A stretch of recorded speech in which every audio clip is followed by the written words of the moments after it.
आदाब नाज़रीन, जी सलाम में आप सभी का इस्तकबाल है। आप देख रहे हैं कश्मीर एक्सप्रेस। मैं हूं आपके साथ बुशरा खानम फहाद। इस बुलेटिन में हम आपके लेकर आते हैं जम्मू कश्मीर से जुड़ी हर अहम खबर, लेकिन सबसे पहले नजर डालते हैं जम्मू कश्मीर से जुड़ी हेडलाइंस पर।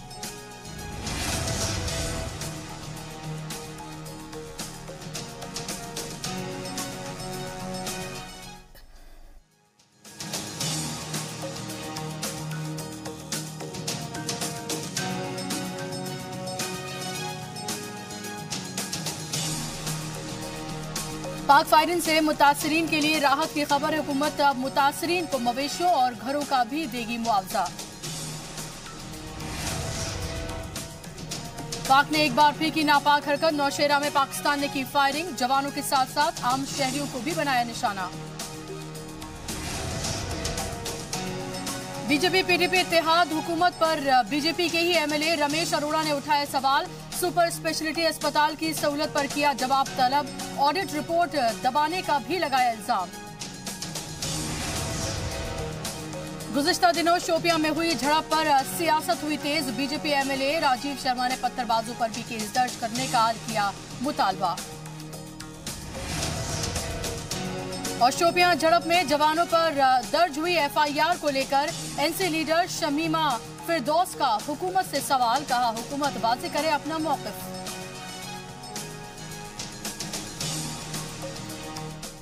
और अब खबरें तफसील से। पाकिस्तान ने एलओसी पर अपनी नापाक हरकतों के साथ एक बार फिर दस्तक देने की कोशिश की है। पाकिस्तान ने नौशेरा में एक बार फिर से सीज फायर की खिलाफ वर्जी करते हुए तमाम पुकरनी और गानिया और झागड़ इलाके में फायरिंग की है। पाकिस्तान जवानों के साथ बेकसूर लोगों को भी निशाना बनाया गया है। वहीं लाम पुकरनी में पाकिस्तानी फायरिंग में घर तबाह हो गए हैं। सरहदी इलाके के लोगों में डर और दहशत का माहौल है। आपको बता दें कि पीर को बारामूला के उरी सेक्टर में पाकिस्तान ने सीज फायर की खिलाफ वर्जी की थी। पाकिस्तानी रेंजर्स ने एलओसी के गोलान में 8 आरआर के जवानों को निशाना बनाकर फायरिंग की थी।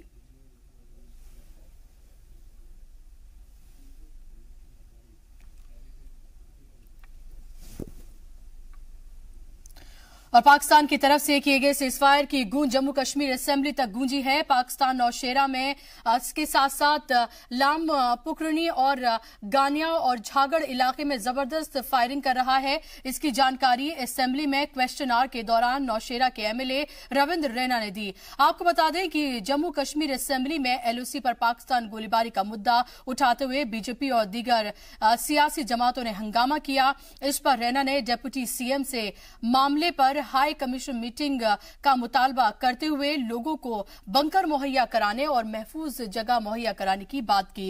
रविंद्र रैना ने बताया कि पाकिस्तान ने बिना किसी उकसावे के एलओसी पर भारी फायरिंग की है। सरहद पर तैनात हिंदुस्तानी फौज पाक की फायरिंग का मुंह तोड़ जवाब दे रही है।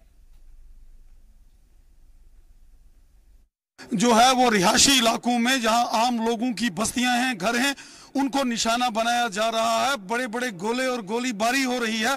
लोग अपने अपने घरों में फंसे हुए हैं। लोगों को घर से बाहर आना मुश्किल हो गया है। मैंने जम्मू कश्मीर असेंबली में आज सुबह ये सवाल उठाया कि लोगों को सुरक्षित बाहर निकालना, महफूज बाहर लाना बहुत ज़रूरी है। इस वक्त बहुत ज़्यादा फायरिंग हो रही है। नौशहरा के तमाम एरियाज, लाम, लड़ोका, झंगड़, पुखरनी, कलसियाँ, भवानी के एरिए, कलाल के एरिए, मानपुर, ढनका और तमाम लोग डिस्टर्ब हैं।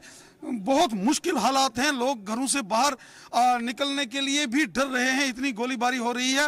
हालांकि मेरे को डिप्टी चीफ मिनिस्टर साहब ने बोला है कि इंतजामिया को लगा दिया गया है और अभी जानकारी आ रही है खबर के आर्मी, पुलिस और सिविल इंतजामिया ने बुलेट प्रूफ बंकर्स लेके बॉर्डर से लोगों को निकालना शुरू कर दिया है। जम्मू कश्मीर असेंबली में एलओसी पर पाकिस्तानी गोलीबारी का मुद्दा उठाते हुए बीजेपी और दीगर सियासी जमातों ने हंगामा किया। हंगामे पर डिप्टी सीएम ने कहा कि हालात सरहदों पर बहुत खराब हैं।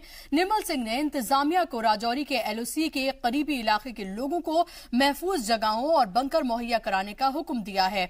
और डिप्टी सीएम ने असेंबली में जवाब देते हुए हाई कमीशन बनाने की यकीन दहानी भी कराई और पाकिस्तान की हरकत को कायराना बताया।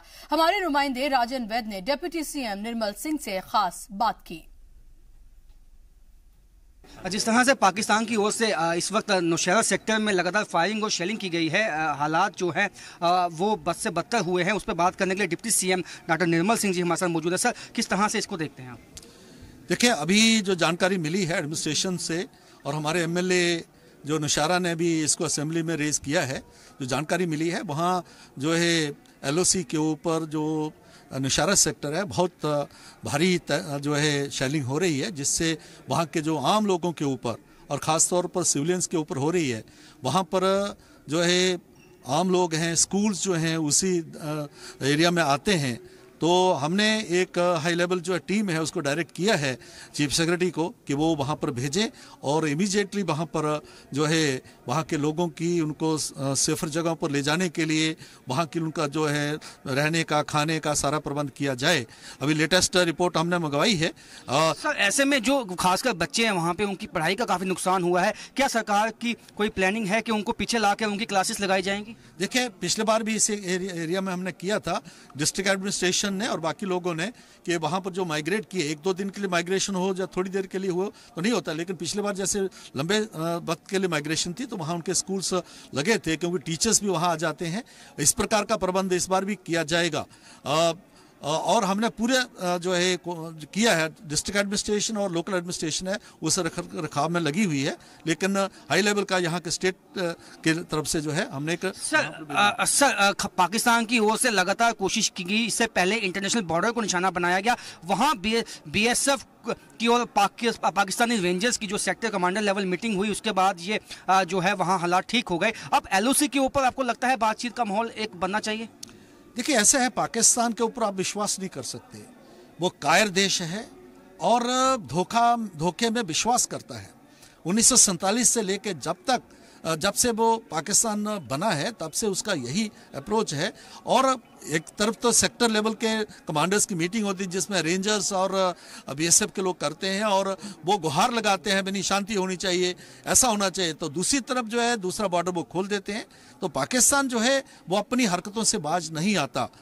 देखिए, इससे नुकसान होता है, हमारा भी होता है, उनका भी होता है, क्योंकि हम भी तो जहाँ पर कोई चूड़ियाँ पहन के नहीं बैठे, हमारी आर्मी जो है उनको ज़्यादा नुकसान हो रहा है। सेना मुंह तोड़ जवाब दे रही है, बिल्कुल दे रही है और बड़ी ज़बरदस्ती से दे रही है, लेकिन इससे उनका भी नुकसान होता है। ये पाकिस्तान को समझना चाहिए, जो शुरुआत करता है कि इस प्रकार की हिम्मत ना करे। ये कायराना जो है हरकत है, क्योंकि एक तरफ तो आप जो है इंटरनेशनल बॉर्डर के ऊपर आप बातचीत करते हो और सेक्टर लेवल के कमांडर्स की बातचीत करते हो और वहाँ कहते हो कि नहीं, ये इस प्रकार की बात नहीं होनी चाहिए। दूसरी तरफ वही पाकिस्तान है कि हमारे सिविलियंस के ऊपर और आम लोगों के ऊपर निशाना बना के उनको मार रहा है।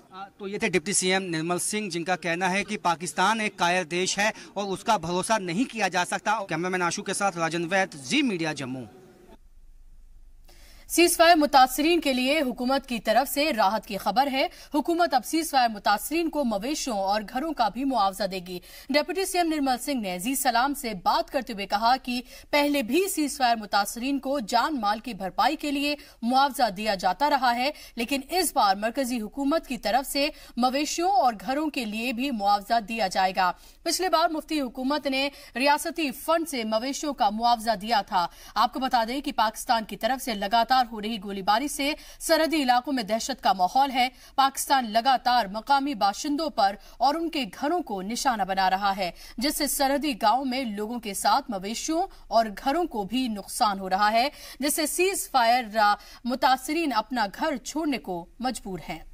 तो एक आखिरी सवाल यह है कि जो लोग इंटरनेशनल बॉर्डर पे पिछले दिनों में जख्मी हो गए या मारे गए, उनको कंपनसेशन कब तक मिलेगा? क्या उसका प्रोसीजर कहां तक पहुंचा है?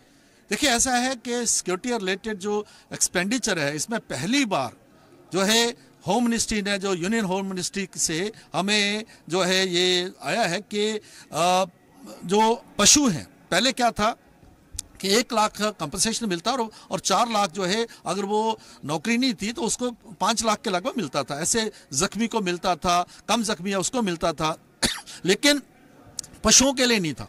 ये पहली बार, पिछले बार हमने पशुओं के लिए दिया। चीफ मिनिस्टर साहिबा से मैंने कहा और उन्होंने अपना जो चीफ मिनिस्टर रिलीफ फंड से कुछ दिया था, लेकिन अभी ये केंद्र ने इसको मंजूर कर दिया है कि 30,000 अगर भैंस और गाय मर जाए, 25,000 अगर घोड़ा मर जाए, छोटा पशु है 3,000 का, इसी तरीके से घर टूट जाए उसके लिए भी कंपनसेशन है। वो सारा हमने पिछले बार जब मैं आईवी पर गया था और जनरल स्टैंडर्ड जो है इंस्ट्रक्शंस हैं, डायरेक्शंस हैं कि साथ साथ जो है उसका सारा वो जायजा लिया जाए और लोगों को कंपनसेट किया जाए। शोपियां फायरिंग पर सियासत जारी है। एनसी लीडर शमीमा फिरदौस ने जी मीडिया से बातचीत करते हुए रियासती हुकूमत पर इल्जाम लगाया है। शमीमा का इल्जाम है कि हुकूमत मामले पर अपना मौक़िफ़ वाज़ेह करे। जहां एक तरफ सीएम महबूबा मुफ्ती कह रही हैं कि फायरिंग करने वाले सिक्योरिटी एहलकारों के खिलाफ एफआईआर दर्ज कर ली गई है, तो दूसरी जानिब डिप्टी सीएम कह रहे हैं कि किसी भी तरह की एफआईआर दर्ज नहीं की गई है। हमारे नुमाइंदे सैयद तजम्मुल इस्लाम ने शमीमा फिरदौस से बातचीत की है, आप भी सुनिए। शमीमा जी, डिप्टी चीफ मिनिस्टर ने जिस तरह से बयान दिया, क्या उस चीफ मिनिस्टर के क्रेडिबिलिटी उस बयान पे कोई सवाल है? जैसे कि कल यहाँ पर बयान आया था, चीफ मिनिस्टर साहिबा ने दिया था, तो मुझे लगता है हाउस थोड़ा सा मुतमईन हुआ था कि हमने जाना कि हाँ एफआईआर उनके खिलाफ लॉन्च हुआ है, तो शायद गवर्नमेंट सीरियस संजीदा है जो वहाँ पे कत्ल गारत हुआ है, जो वहाँ पर मासूम बच्चों की किलिंग्स हुई है। इंसान सोच भी नहीं सकता है कि जो मुझे लगता है जो टारगेट किलिंग थी उनके सिर पर गोलियां आई थी। जितने भी आज परसों से एक वो शाकिर था और उसके बाद ये 3 बच्चे हो गए, तो 4-5 बच्चे जो हुए शहीद हो गए, तो उनको वो टारगेट किलिंग थी।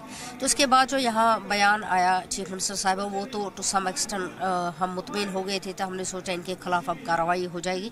लेकिन आज जो डिप्टी सीएम ने बयान दिया है तो ये मुतजाद है। वो कह रहे हैं कि ऐसा कोई एफआईआर लॉन्च नहीं हुआ है, तो कोई भी पुलिस के खिलाफ या आर्मी के खिलाफ, सिक्योरिटी फोर्सेस के खिलाफ कोई एफआईआर लॉन्च नहीं हुआ। तो ये हमें सोचने पर मजबूर कर रहा है कि ये तो they are just playing with words. एक चीफ मिनिस्टर साहिबा कुछ और कह रही है, यहाँ डिप्टी सीएम कुछ और कह रहे हैं। तो मुझे लगता है इनको आपस में जो कंसेंसस होना चाहिए वो है नहीं।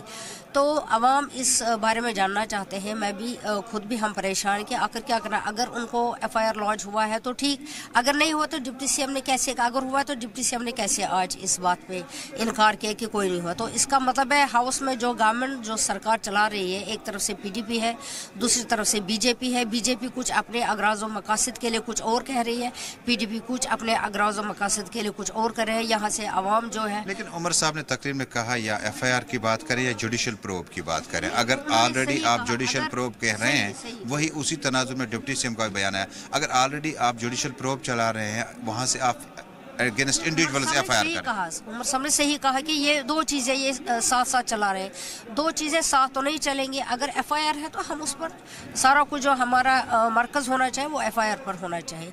जो कोई भी हो, जिसने भी वहाँ पर फायरिंग। एक अहम सवाल है, आप गवर्नमेंट में रही हैं, हालांकि आपने मिनिस्ट्री कभी नहीं संभाली, लेकिन एतबार नहीं है इन ये जो एजेंसीज के जो रिपोर्ट्स होते हैं, अब जुडिशल प्रोब, इस पर काफ़ी सवाल है। आपकी क्या राय? मैं तो हकीकत में पर्सनली ये कह रही हूँ, आई डोंट बिलीव इट। मुझे तो ये जो प्रोब है, जुडिशल प्रोब है, क्राइम ब्रांचेस है, ये सिर्फ दिल को बहलाने के लिए गालिब ये अच्छा है ख्याल है।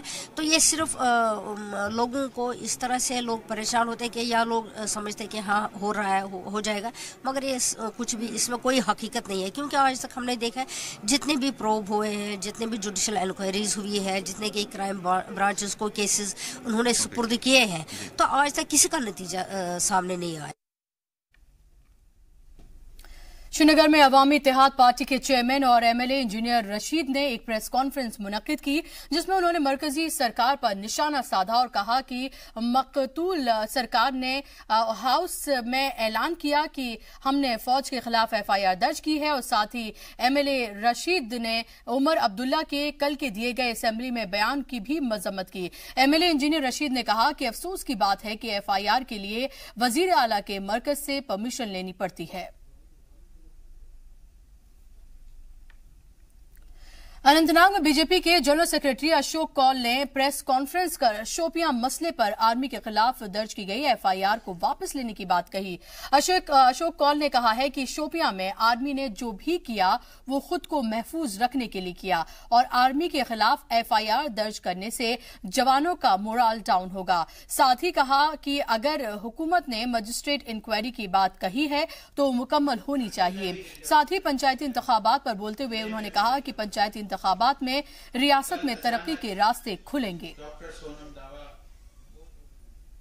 कि हम इस शोपियान के इंसिडेंट को कंडेम करते हैं, लेकिन हम भी ये भी कहते हैं कि जैसे हमारा एक डीएसपी, उसकी लिंचिंग कर दी गई मस्जिद के बाहर, वो भी कोई अच्छी बात नहीं थी। उसकी जो लिंचिंग की गई, उसको जिस प्रकार से पत्थरों से मारा गया है, क्या वो ठीक है? ऐसा ही काम वहाँ होता, वो आर्मी का बेशक होगा, लेकिन वो भी किसी माँ का बेटा है, वो भी किसी बहन का भाई है, उसके साथ ऐसा होता तो मुझे नहीं लगता है कि किसी को, ये तो हर एक के हक में है कि भाई डिफेंस में मुझे भी कोई पत्थर मारेगा, मैं क्या करूँगा, दूसरा मारो ऐसा कहूँगा? ऐसा नहीं होता है। हमने ये कहा कि ये बड़ा इंसिडेंट जो है, इसका हमने कहा कि इसकी कंडेमनेशन हमने की है, लेकिन जो वहाँ घटना घटी है और इसके खिलाफ उन्होंने जो इन्वेस्टिगेशन का ऑर्डर दिया वो ठीक है, लेकिन हम इसी हक में है कि एफआईआर सरकार को वापस लेनी चाहिए। कश्मीर में शोपियां मामले में आर्मी के जवानों पर दर्ज हुई एफआईआर के खिलाफ एहतजाज किया गया। आपको बता दें कि शोपियां में हुई मकामी और आर्मी के जवानों में झड़प में 2 सिविलियन हलाक हो गए थे। इसके खिलाफ जम्मू में पैंथर्स पार्टी ने जोरदार एहतजाज करते हुए कहा कि जो पत्थरबाज मुल्क मुखालिफ काम कर रहे हैं और आर्मी पर पत्थर बरसाते हैं, उन्हें हुकूमत और नौकरी फराहम कराई जा रही है, और दूसरी ओर जो आर्मी मुल्क की हिफाजत के लिए काम कर रही है, उसके खिलाफ एफआईआर दर्ज की जाती है, जो काफी गलत है। पार्टी लीडर हर्षदेव सिंह ने कहा कि इस तरह के कदम से आर्मी का हौसला गिरता है। इस मौके पर उन्होंने कहा कि बीजेपी को इस तरह के मामले में सरकार का साथ देने पर जम्मू के लोगों को जवाब देना होगा।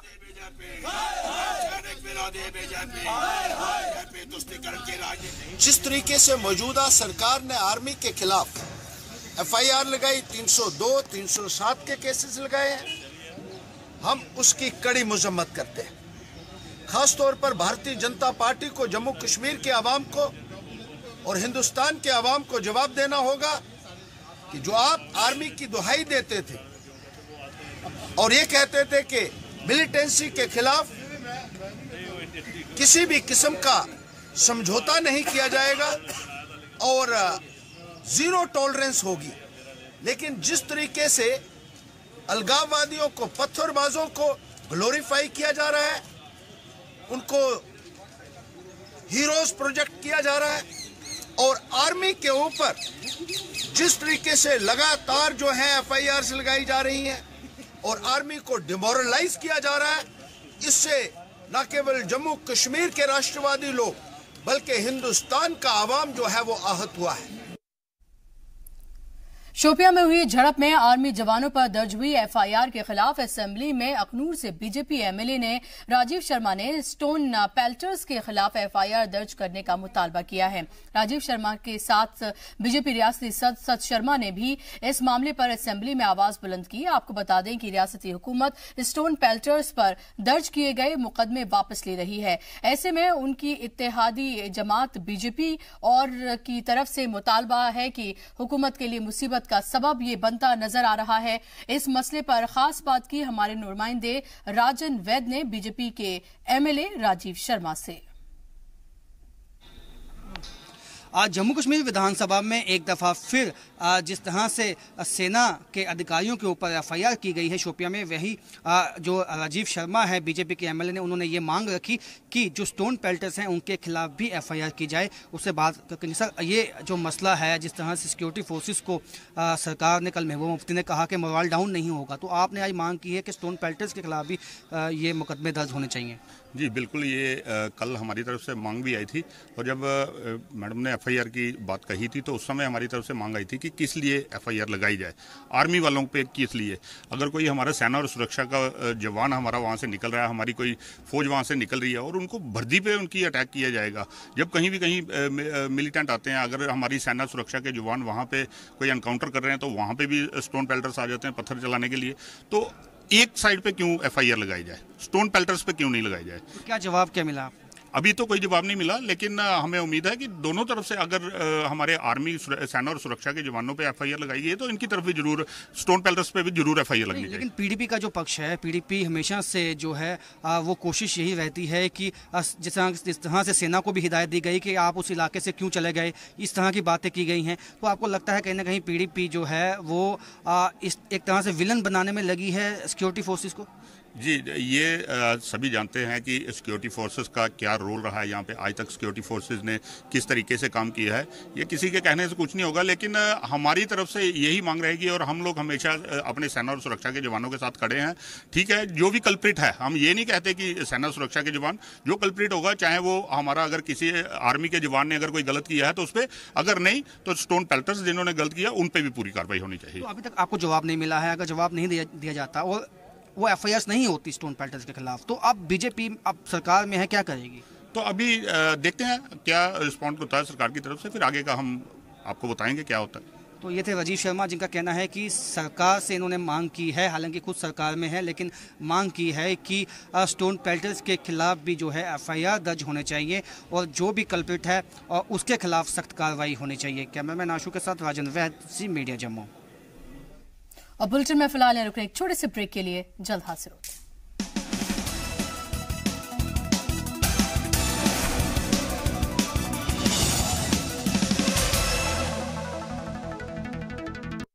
ब्रेक के बाद एक बार फिर से आप सभी का इस्तकबाल है। वायरल वीडियो पर खुद का बचाव करते हुए जावेद राणा ने कहा है कि नेशनल कॉन्फ्रेंस एक जिम्मेदार तंजीम है और बच्चे मुल्क से नहीं बल्कि RSS से आजादी का मुतालबा कर रहे हैं। साथ ही जावेद राणा ने कहा कि रिपब्लिक डे के प्रोग्राम से लौट रहे बच्चे मुल्क से नहीं बल्कि RSS से आजादी की मांग कर रहे थे। आपको बता दें कि बच्चों से मुल्क मुखालिफ नारे लगाए जाने पर नेशनल कॉन्फ्रेंस के MLA जावेद राणा के ताली बजाता हुआ जो वीडियो है उसके वायरल होने के बाद सियासी जमातों ने इसकी मजम्मत की है। इस पर हमारे नुमाइंदे सैयद तजम्मुल इस्लाम ने नेशनल कॉन्फ्रेंस के लीडर जावेद राणा से बातचीत की। आइए आपको सुनाते हैं। 2 दिन से सुर्खियों में रहने वाले जावेद राणा हमारे साथ इस वक्त मौजूद हैं, MLA मेंढर हैं। जावेद साहब, बहुत बहुत शुक्रिया जी मीडिया से बात करने के लिए। जावेद साहब, एक विधायक की जो जिम्मेदारी होती है बच्चों को वो दिशा देने की, स्ट्रीमलाइन करने की, लेकिन बात यह है कि कुछ मीडिया हाउसेज जो हैं वो एक गलत प्रोपेगेंडा और आउट ऑफ कंटेस्ट बात कर रहे हैं जो हुई नहीं है। मैंने पहले भी कहा है कि हम सबको पहले ये डिफ्रेंशिएट करना चाहिए, ये लुगात देख लेनी चाहिए, डिक्शनरी देख लेनी चाहिए कि नेशन और गवर्नमेंट में क्या फ़र्क है।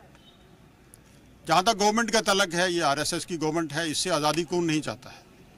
अगर किसी बच्चे ने ये कहा कि हम इस गवर्नमेंट से, इस सरकार से आज़ादी लेना चाहेंगे, तो उसके लिए तो मैं कहूँगा तमाम सेकुलर फोर्सेस जो हैं वो इकट्ठे होकर लड़ रही हैं कि हम जो ये कम्युनल और ये आपने बच्चे की तकरीर सुनी? मैंने बच्चे की तकरीर सुनी। उन्होंने कहीं RSS का नाम लिया? मैंने बच्चे की तकरीर कश्मीर की फ्रीडम मूवमेंट की बात। मुझे बताइए, जो कुछ एपिसोड में हुआ आप क्या जाहिर करना चाहते थे? What do you want to convey the message? मुझे बताइए कि वो बच्चे कहाँ से आए थे? वो बच्चे वो थे जो रिपब्लिक डे में पार्टिसिपेट करके आए थे और देश के झंडे को सलाम करके आए थे। आप लोग वहां नहीं जा रहे और वहां शेलिंग हो रही है, बमबारी हो रही है पाकिस्तान की तरफ से। आप सब्जेक्ट पे आ रहा हूं मैं यार, आप मेरी बात सुने। सब्जेक्ट आपका यही नहीं है कि आप कैपिटल में, दिल्ली में बैठ के, जम्मू में बैठ के, आप जरा आइए मेरी एरिया में। आप मेरे एरिया में 3 दिन रह के देखिए। बच्चे का बोलिए, ठीक है, बच्चे के बोलिए। देखिए, ये राइट ऑफ कुछ भी देखिए, रिपब्लिक डे से बच्चे आए और देश के झंडे को सलाम करके आए। शेलिंग हो रही है, उस दिन भी शेलिंग हो रही है। सीज़फायर वायलेशन वहाँ हमेशा होता है और आप उस तरफ नहीं जा रहे हैं। किस मुश्किल वक्त में, हालात में लोगों ने देश का झंडा जो है उसको सरबुलंद किया हुआ है। ये लोगों को इसकी कंट्रीब्यूशन जाती है। मैं सलाम पेश करता हूँ अपने लोगों को। लेकिन यहाँ का मीडिया जो है वो ये चाहता है कि मीडिया से बाहर आए। राणा साहब, मुझे बताइए, ये जो बच्चों में ये सोच अडॉप्ट हुई है, इसके कौन लोग जिम्मेदार है? अब हम बच्चे की तरफ आते हैं। उसमें आप लोग जिम्मेदार हैं जो ये आप लोग जिम्मेदार हैं जो 3 दिन से आप प्रोपेगेंडा कर रहे हैं कि जो एंटी नेशनल बच्चों ने बात की है। हालांकि मैं ये कहता हूं कि वो बच्चे जो हैं रिपब्लिक डे में कौमी झंडे को सलामी करके आए, आप उनको कहते हैं वो एंटी नेशनल। तकरीर के तनाजुर में बोलते हैं, जो बच्चे ने तकरीर की, आप वहां पे मौजूद? हाँ, मैं वहां मौजूद था। तो बच्चे ने गवर्नमेंट से निजात हासिल करने की बात की है। गवर्नमेंट में और नेशनल में बड़ा फर्क है। आपके चैनल्स को एक अगर आपके पास डिक्शनरी नहीं है तो मैं आपको लेके देता हूँ डिक्शनरी, वो आप पढ़ें गवर्नमेंट में और नेशन में क्या फ़र्क है। और जहाँ तक गवर्नमेंट का तल्लक है, सरकार का तल्लक है, मैंने ये पहले भी कहा है कि उससे छुटकारा लेने के लिए हम लड़ेंगे और हम हमारी जदोजहद जो होगी वो कम्युनल फोर्सेस के खिलाफ है, उसके लिए हम हमेशा लड़ेंगे। और मैं आपको भी ये गुजारिश करूंगा कि आप भी वहाँ आएँ और किस मुश्किल हालात में हमारे लोग जो हैं वो देश का झंडा जो है ऊपर उठाए हुए हैं, ज़रा आपको भी अंदाज़ा हो जाएगा। आप वहाँ आए, मैं आपको दावत देता हूँ। बहुत बहुत शुक्रिया। जावेद राना MLA मेंढर के मुताबिक बच्चे ने जो तकरीर की थी उसमें गवर्नमेंट के खिलाफ जो रिजनमेंट है और इसने दावा किया कि बच्चों ने RSS के खिलाफ आज़ादी के लिए बात करी है, न कि उस आज़ादी के लिए जो कि जम्मू कश्मीर में कई फोर्सेज जो हैं चला रहे हैं। लेकिन तकरीर के तनाजुर में चलते हैं, बच्चे ने साफ तौर पर कहा था कि जम्मू कश्मीर में सब कुछ ठीक ठाक नहीं और भी मतबादिल रास्ते हैं जिनको तलाश करना होगा। लेकिन विधायक की मौजूदगी में इस तरह की अगर बातें की जाएं और विधायक वहां पर उनकी हौसला अफजाई करेंगे तो मुझे लगता है कि आम शहरी से ज्यादा जो ऑनसरेबल पब्लिक फेसेस होते हैं वो विधायक ही होते हैं। कैमरा अशरफ वानी के साथ सईद तजम्मुल, जी मीडिया, जम्मू। कानून साज काउंसिल में बीजेपी के ही MLC रमेश अरोड़ा ने सवालों से रियासती हुकूमत को कटघरे में लाके खड़ा कर दिया है। बीजेपी MLC ने जम्मू के सुपर स्पेशलिटी अस्पताल को लेकर हुकूमत से जवाब तलब किया है। रमेश अरोड़ा का कहना है कि अस्पताल में 3 जनरेटर्स हैं जिनमें से सिर्फ 2 ही काम कर रहे हैं और कई इक्विपमेंट्स भी काम नहीं कर रहे हैं और इसमें लिफ्ट भी शामिल है। साथ ही अरोड़ा ने हुकूमत से सवाल करते हुए ऑडिट रिपोर्ट दबाने का भी इल्जाम लगाया। खास बात यह है कि इस अस्पताल में जो एनेक्स पर काम कर रहे हैं वो भी 2013 का है। इस मसले पर खास बात की हमारे नुमाइंदे राजन वैद ने MLC रमेश अरोड़ा से। आज लेजिस्लेटिव काउंसिल में सरकार को उस वक्त एम्बेरसमेंट का सामना करना पड़ा जब बीजेपी के MLC रमेश अरोड़ा ने ये पूछा कि जो सरकार जो सुपर स्पेशलिटी हॉस्पिटल है जम्मू में वहाँ पे जो जनरेटर हैं वो काफ़ी देर से नहीं चल पाए हैं, वो ख़राब हैं। तो उसके जवाब में जो है वो इनका कहना है कि अनेक्स्चर जो है वो 2013 का लगाया गया। क्या सवाल पूछा था और क्या जवाब आया? मैंने उसके बारे में सुपर स्पेशलिटी के 3 जनरेटर में मैंने जिम्मेवारी से मैंने खुद देख के आया था, 2 काम नहीं कर रहे, 1 काम कर रहा है। दूसरी बात, इक्विपमेंट्स वहाँ काम नहीं कर रहे। तीसरा, ड्राइंग डिस्पर्सिंग पावर जो है उसे विड्रा कर ली गई है, पहले उसे अलग हेड क्रिएट किया गया है। चौथा, वहाँ पे लिफ्ट सिस्टम के बारे में पूछा था, वो काफ़ी काम नहीं कर रही हैं। बड़ा मैंने खड़े होके मजबूरी से मैंने मिनिस्टर साहब से कहा कि मैंने कहा आप अनेक्स्चर पढ़िए, किस स्टेटस कब की बात कर रहे हैं। उन्होंने 2013 का स्टेटस लगा रखा था। मैं 2018 में प्रश्न कर रहा हूँ। 2018 और 13 में बहुत पानी बह चुका है। 2018 में क्या क्या कमी रही, ऑडिट रिपोर्ट बड़ी क्लियर है, उसको दबाने के लिए इन्होंने ये चीज़ सामने लाई है। क्योंकि ऑडिट रिपोर्ट में बड़ा क्लियर था कि 315 मशीनें लगानी थी, इक्विपमेंट लगाने थे, जिसमें 188 लगाए गए। उसमें 2.29 करोड़ रुपए के नाम फंक्शनल है, जिसमें 66 काम नहीं कर रहे, जिसमें उन्होंने कहा है कि 61 लगाए नहीं गए। एनुअल मेंटेनेंस का कॉन्ट्रैक्ट जिस फर्म का CPD के साथ जो करना था वो नहीं किया गया, जिस कारण वहाँ मेंटेनेंस टोटल 0 पे है।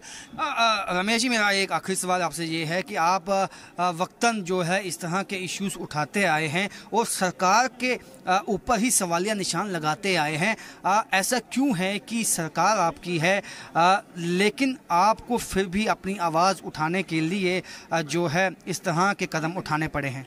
मैं माफ़ी चाहता हूं, आपसे मैं थोड़ा सहमत नहीं हूं कि मैं सरकार पर प्रश्न नहीं उठा रहा। सरकार, क्योंकि ये 2013 को हैंडओवर हुआ था हॉस्पिटल और सेंट्रल गवर्नमेंट ने बहुत बड़ा पैसा 135 करोड़ पे उसके ऊपर खर्चा था।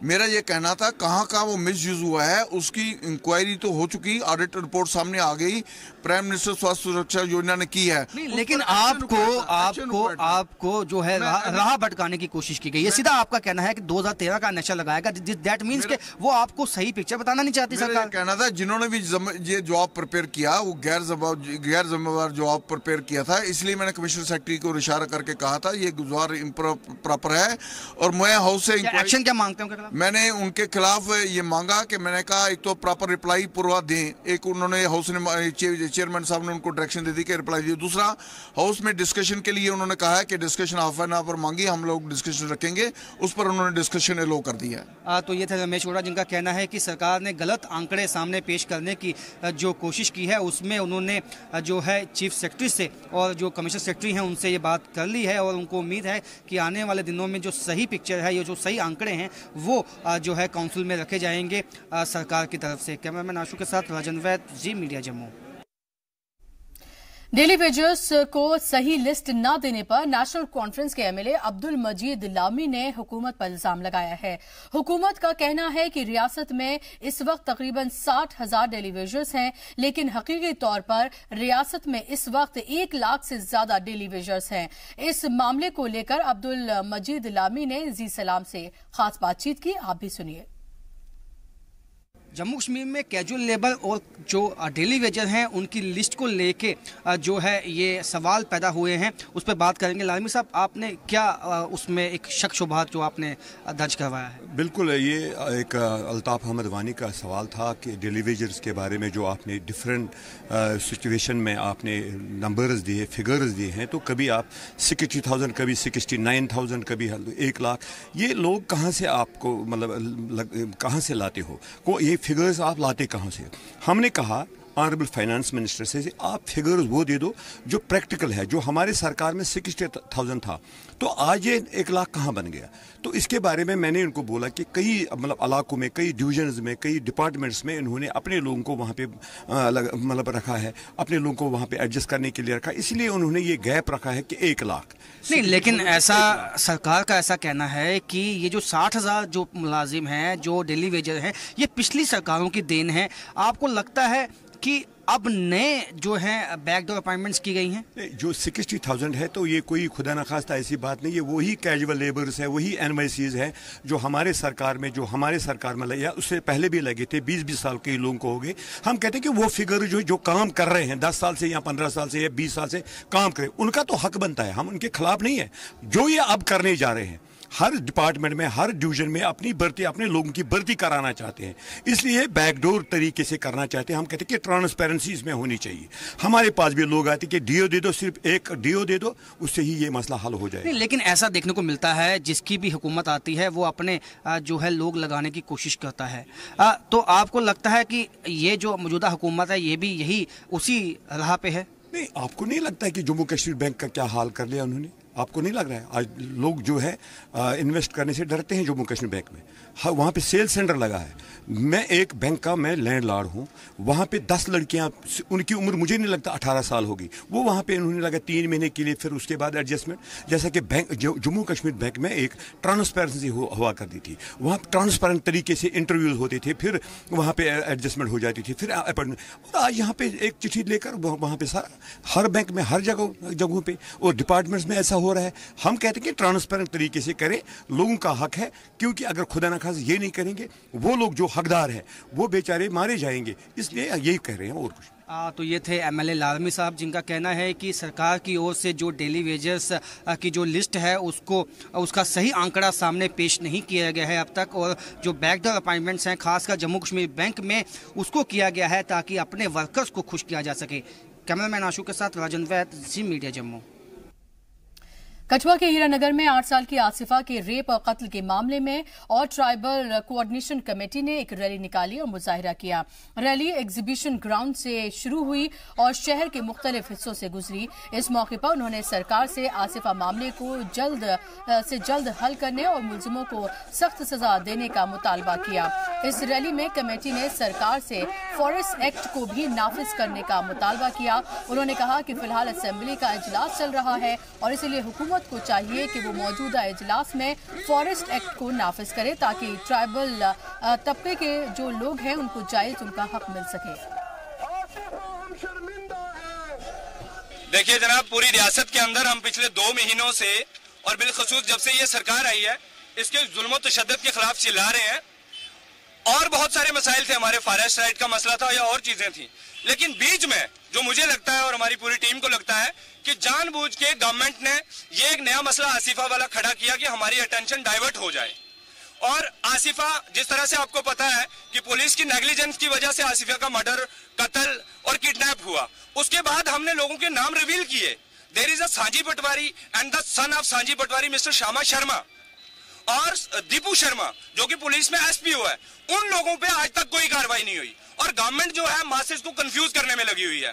पहले एक सीट बनाती है, फिर दूसरी सीट बनाती है, अब तीसरी सीट। क्राइम जो कि हमने कहा था स्टेट क्राइम हमें मंजूर नहीं है, या तो जुडिशियल इंक्वायरी करवाइए या सीबीआई से प्रोब करवाइए। वो एक काम ना करके सीएम साहिबा जो है मशगूल है कि बच्ची की माँ और बाप को बुला के उनके साथ मीटिंग करने में बिजी है। तो ये सारा का सारा जो मामला है ये एक षड्यंत्र के तहत किया जा रहा है। बुलेटिन में फिलहाल रुक रहे हैं एक छोटे से ब्रेक के लिए, कहीं जाएगा नहीं, जल्द हाजिर होते हैं।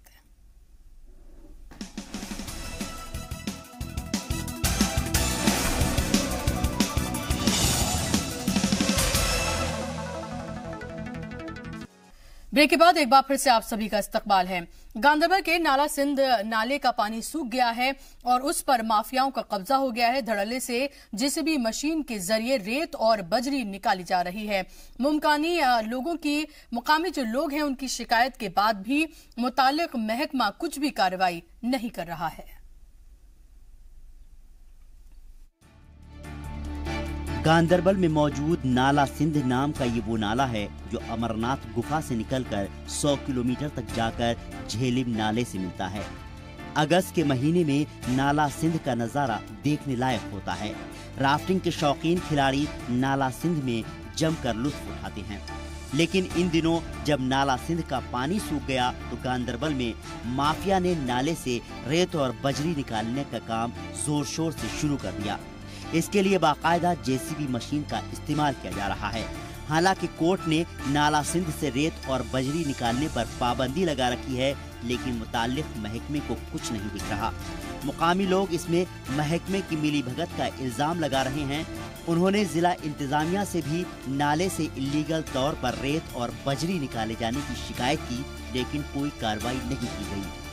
जब हम यहाँ के लोकल रहने वाले हैं तो यहाँ त्रोड नाला है, इसमें यहाँ पे काम चल रहा है। ये पिछले 1 महीने से काम चल रहा है यहाँ पे। तो हम इनके पास गए, हमने बोला काम रोको। इन्होंने बोला हमारे पास परमिशन है। हमने बोला परमिशन है, जब हमारे कोई यहाँ ऑर्डर नहीं है काम करने का, हम मजदूर लोग हैं, तो इसमें मशीन लगाने का ऑर्डर कैसे मिल गया। तो हमने डीसी साहब को भी इन्फॉर्म किया था इस बारे में कि यहाँ पे मशीन चल रही है। तो उन्होंने बोला हम इसको एक्शन लेंगे, लेकिन एक्शन नहीं ली गई इस पर। तो काम चल रहे हैं, हम उनके पास भी गए हैं काम रोकने के लिए। उन्होंने बोला आप जाओ, जहाँ जाना है वहाँ जाओ, हम काम नहीं रोकेंगे। यहाँ पे नाले सिंध में जो खिलाफ वर्जिश हो रही है, ये जेसीपी लगा रहे हैं, इसमें बहुत खतरा है, ज़मीन का भी खतरा है। और पिछले साल भी उन्हें यहाँ पे जेसीपी लगाई थी, यहाँ का ये पुल बना रहे हैं और उन्हें माल उठा लिया और अपने लिए उठा लिया और डंप किया हूँ। वहाँ पे एक फैक्ट्री है, उन्हें वहाँ पे डंप कर रहे हैं और वहाँ पे अपना कारोबार चला रहे हैं ये लोग। इनके लिए कोई पूछने वाला ही नहीं है। मुकामी लोगों की माने तो नाला सिंध में मछलियां भी पलती हैं, लेकिन जेसीबी चलाकर रेत बजरी निकाले जाने से मछलियां भी खत्म हो गईं। ये ट्राउट नाला ही है बेसिकली, सोनमर्ग से लेकर बराबर शादीपुर आता है। मगर अब इसमें तो मछलियाँ तो नाबूद हो गई हैं।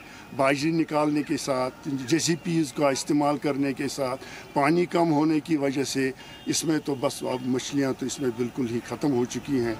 मुकामी लोग इलीगल तरीके से निकाले जाने वाले रेत और बजरी पर रोक लगाने और माफियाओं पर कार्रवाई करने की मांग कर रहे हैं। गवर्नमेंट को चाहिए, फिशरीज डिपार्टमेंट को चाहिए, वो इसके लिए काम करें और देखें हम किस तरह इस अच्छे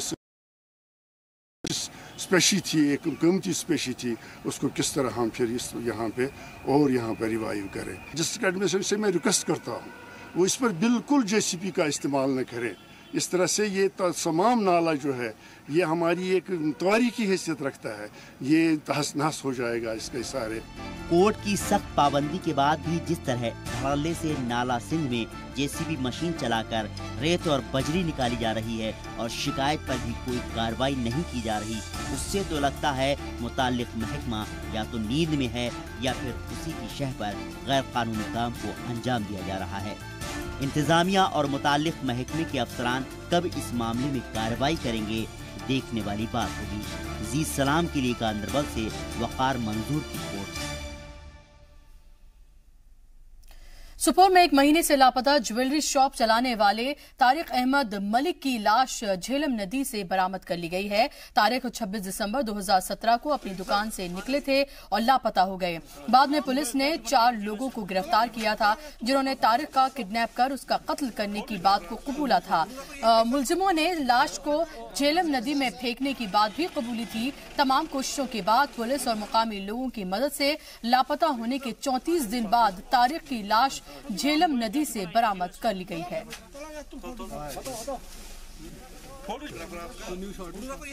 ये पिछले महीने 26 तारीख के शाम को गायब हुआ था अपने वहाँ दुकान से। तो उसके बाद हमने बहुत कोशिश के बाद हमने 4 बंदों को इसमें पकड़ा जो इसके कातिल थे। हमने इस बंदे को मार के इसको बाईपास पुल जो सोपुर का है वहाँ से नीचे डाल दिया। उसके बाद हमारी कंटिन्यूसली एफर्ट्स रही। यहाँ हमने बोट्स जो मोटर बोट्स यहाँ पे लाई, मार्कोस को लाया और इस पूरी एफर्ट्स के बाद आज हमारी ये बॉडी रिकवर हुई। मरकजी और रियासती सरकार की मदद से उधमपुर में 3 रोजा नुमाइश लगाई गई, जिसका आगाज वजीर मुमालकत बराए पीएमओ डॉक्टर जितेंद्र सिंह ने किया। नुमाइश में तकरीबन 65 अलग अलग तरह के स्टॉल्स लगाए गए थे, जिसमें पहली बार इसरो ने भी हिस्सा लिया। इस तरह की नुमाइश लगाने से तलबा में अपने मुस्तकबिल को लेकर क्यूरियोसिटी बढ़ती है और साथ ही वो अवेयर भी होते हैं। पहले तो बधाई देना चाहता हूं सांसा फाउंडेशन को और भाई शमशेर सिंह जी मनहास को। इन्होंने एक प्रक्रिया आरंभ की है। देश भर में पिछले 3-4 वर्षों में जो अद्भुत योजनाएं प्रधानमंत्री श्री नरेंद्र मोदी जी के नेतृत्व में प्रारंभ की गई हैं और जिससे देश का मान सम्मान न केवल देश के भीतर बल्कि विदेश में बढ़ा है, जिसके अतिरिक्त रामबन के संगलदान के हाला पंचायत के लोगों ने railway construction company given India के खिलाफ जोरदार एहतजाज किया। लोगों ने कंपनी पर मकामी लोगों को नजरअंदाज करने का इल्जाम लगाया। लोगों का कहना है कि कंपनी बैरूनी रियासत के लोगों को रोजगार देने का इल्जाम उस पर लगाया गया है। इस मौके पर एहतजाज कर रहे लोगों का कहना है कि गिवन इंडिया कंपनी इलाके के लोगों को रोजगार देने में नाकाम रही है और साथ ही कहा कि कंपनी ने डंपिंग यार्ड हमारे घरों के आसपास बनाए हुए हैं, जिससे हमें काफी दिक्कतों का सामना करना पड़ता है। आपको बता दें कि करीब 3 महीने से ये कंपनी धर्म से समर तक टनल बनाने के लिए काम कर रही है। लोगों का कंपनी के सीईओ और इंतजामिया से अपील है कि हमें जल्द से जल्द रोजगार मुहैया कराया जाए ताकि हम सुकून से जिंदगी बसर कर सकें। मेरा ये कहना है कि 3 महीने से ये जो गिवन इंडिया यहाँ हमारे T48 ऑडिट 3 कोली में काम कर रहा है, मसलसल हम लोग जो है के पास गए कि हमारे लोगों को एंगेज करो इसमें। हमारे इस पूरे पंचायत के बीच में से ये जो टंडल जा रहा है, अलाइनमेंट जा रहे हैं, उसके बाद हमारा ऑडिट भी यहाँ पे है, लेकिन हमारा जो पंचायत का टोटल चश्मा जो है वो खत्म हो गया। लेकिन अभी तक हमारे पंचायत में किसी भी आदमी को रोजगार गिवन इंडिया की तरफ से नहीं मिला। बाबा कौम महात्मा गांधी की बरसी पर उन्हें याद करते हुए जम्मू में गांधी ग्लोबल फैमिली की तरफ से मुबारक मंडी में एक प्रोग्राम का एहतमाम किया गया। इस मौके पर डिविजनल कमिश्नर जम्मू हेमंत कुमार खुसूसी मेहमान के तौर पर मौजूद रहे। प्रोग्राम में बाबा कौम को फूल चढ़ाकर खराज अकीदत पेश की गई। इस दौरान भजन संध्या का भी एहतमाम किया गया, जिसमें स्कूली बच्चों ने हिस्सा लिया। प्रोग्राम में स्पीकर्स ने अपनी तकरीरों के जरिए गांधी जी की जिंदगी और मुल्क के लिए उनकी शराकत पर तबादला ख्याल किया। साथ ही नई नस्ल से उनके दिखाए रास्ते पर चलने की और उनके उसूलों को अपनी जिंदगी में अपनाने की अपील भी की। जम्मू में सभी पार्टियों के एमएलएज ने हाउस में महात्मा गांधी की बरसी पर उन्हें खराज अकीदत पेश की और 2 मिनट का मौन रखा। महात्मा गांधी की यौम पैदाइश 2 अक्टूबर को मनाई जाती है और उनकी बरसी 30 जनवरी को होती है। महात्मा गांधी ने मुल्क की आजादी में अहम रोल अदा किया था। पूरे मुल्क में उन्हें बाबा कौम के तौर पर माना जाता है। तो तस्वीरें आप जो देख रहे हैं वो बाबा कौम महात्मा गांधी के यौम वफात के मौके पर 2 मिनट का मौन रखा गया और उसके साथ साथ पूरे जम्मू कश्मीर में अलग अलग जगहों पर अलग अलग तकरीबात का एहतमाम भी किया गया और उन्हें खिराज अकीदत पेश की गई, गुलाह अकीदत उन्हें पेश की गई और उन्हें पूरे जज्बे के साथ याद किया गया। और ये भी तलबा को भी बताया गया कि किस तरह से आप आगे चलकर अमन के रास्ते पर चल सकते हैं, महात्मा गांधी के रास्ते पर चल सकते हैं। और अब चलते चलते वक्त हो चला है 5 मिनट में 25 अहम खबरों का। बिहार में आरजेडी को बड़ा झटका, तेजस्वी यादव के कामकाज के तरीके से नाराज RJD general secretary Ashok Sinha ने दिया इस्तीफा। तेजस्वी की सदारत पर उठाए सवाल, कहा जल्द ही कई बड़े लीडर भी छोड़ेंगे आरजेडी। 84 के दंगे को लेकर जगदीश टाइटलर के खुलासे पर मुश्किल में आई कांग्रेस। अकाली दल ने राजीव गांधी के किरदार पर उठाए सवाल, कांग्रेस ने इल्जामों को किया सिरे से खारिज। महात्मा गांधी की 70वीं बरसी पर पीएम मोदी ने गांधी स्मृति जाकर पेश की खराज अकीदत। नायब सदर जमहूरिया वेंकैया नायडू, साबिक वजीर आजम मनमोहन सिंह समेत कई बड़े लीडरान भी रहे मौजूद। यूपी के अमेठी में 2 गुटों में गैंग वॉर, एक शख्स हुआ हलाक, 5 हुए जख्मी। गांव वालों के हंगामे के बाद आगजनी और तोड़फोड़, एसओ को किया गया लाइन हासिल। कासगंज तशद्दुद में मारे गए चंदन गुप्ता केस में सामने आए मुलजिमों के चेहरे। तीनों मुलजिमों के समाजवादी पार्टी के करीबी होने का है शक, मरकजी सरकार ने तलब की रिपोर्ट। कासगंज हिंसा पर 4 दिन बाद सीएम योगी ने तोड़ी चुप्पी, बोले यूपी में बर्दाश्त नहीं करेंगे इंतशार तशद्दुद की जांच के लिए बनाई गई एसआईटी, अब तक 6 मुकदमे दर्ज। जम्मू कश्मीर के डिप्टी मुफ्ती नासिर उल इस्लाम का मुल्क मुखालिफ बयान, बोले 17 करोड़ मुसलमानों से बना था पाकिस्तान, अब हमारी तादाद ज्यादा, मुस्लिमों के लिए बने अलग मुल्क। राजस्थान के राजसमंद के देवगढ़ इलाके में बेरहम वालिद का 3 मासूम बच्चों की पिटाई का वीडियो सामने आया। वीडियो में पिता मासूमों की बुरी तरह से पिटाई करता दिखाई दे रहा है। पिटाई से बच्चे बिलक बिलक कर रोते हुए भी दिखाई दे रहे हैं। कासगंज तशद्दुद की जांच के लिए एसआईटी बनाई गई है, अब तक 6 मुकदमे दर्ज हो चुके हैं, 126 की गिरफ्तारी हो गई है और इंतजामिया के भरोसे के बाद महलू के अहले खाना का धरना भी खत्म हो गया है। कासगंज तशद्दुद को लेकर फेसबुक पर तबसरा करने वाले बरेली के डीएम को योगी सरकार की फटकार, डिप्टी सीएम का बयान, पार्टी तर्जुमान की तरह बयानबाजी पर होगी कार्रवाई।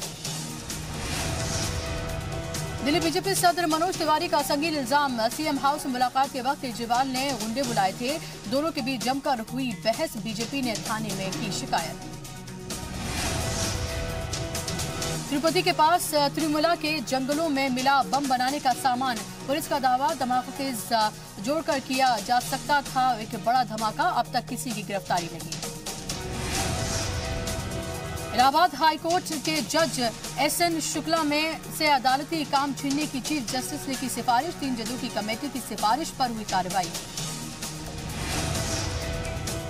महंगाई के खिलाफ कांग्रेस का एहतजाज, मुंबई कांग्रेस सदर संजय निरुपम के साथ खवातीन कारकुनान ने थाली बजाकर नारेबाजी की।